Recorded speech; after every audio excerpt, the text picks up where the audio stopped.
உங்கள் இதயமே வந்து ஹார்ட் அட்டாக் வராமல் தன்னை தடுத்துக் கொள்வது தான் heart attack prevention, natural heart attack prevention சொல்லுவோம். இது எப்படி நடக்குது அப்படின்னு சொன்னீங்கன்னா, சில பேருக்கு வந்து இந்த இரத்த குழாயில் அடைப்பு வந்த பிறகு, இப்போ நீங்கள் பார்த்தீங்கன்னா இரத்த குழாயில் அடைப்பு இருக்கவங்களுக்கு எல்லாருக்கும் நெஞ்சு வலியோ ஹார்ட் அட்டாக்கோ வருவதில்லை.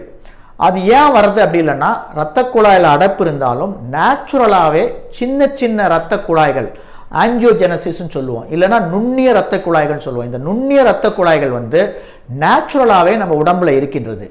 இப்போ நிறைய பேஷண்ட் என்ன கேட்பாங்க, அதாவது நம்ம இந்த EECP என்ஹான்ஸ் எக்ஸ்டர்னல் கவுண்டர் பல்சேஷன்ற தெராப்பி மூலம் இந்த இரத்த ஓட்டத்தை அதிகரிக்கிறோம்.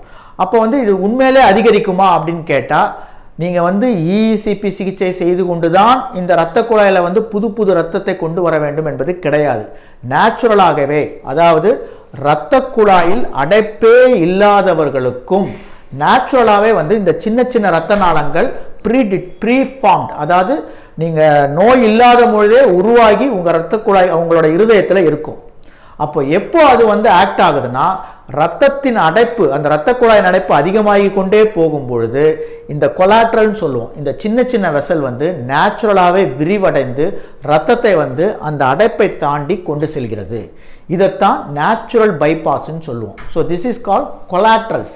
இந்த சின்ன வெசல் உருவாகுவதன் மூலம் வந்து இருதயத்தின் இரத்த ஓட்டத்தில் அடைப்பு இருந்தாலும் இந்த நுண்ணிய இரத்த குழாயின் மூலம் அந்த இரத்த ஓட்டத்தை அதிகரித்து மாரடைப்பை தடுக்க முடியும். இது நேச்சுரலாகவே நம்ம உடம்பும் செய்ய முடியும்.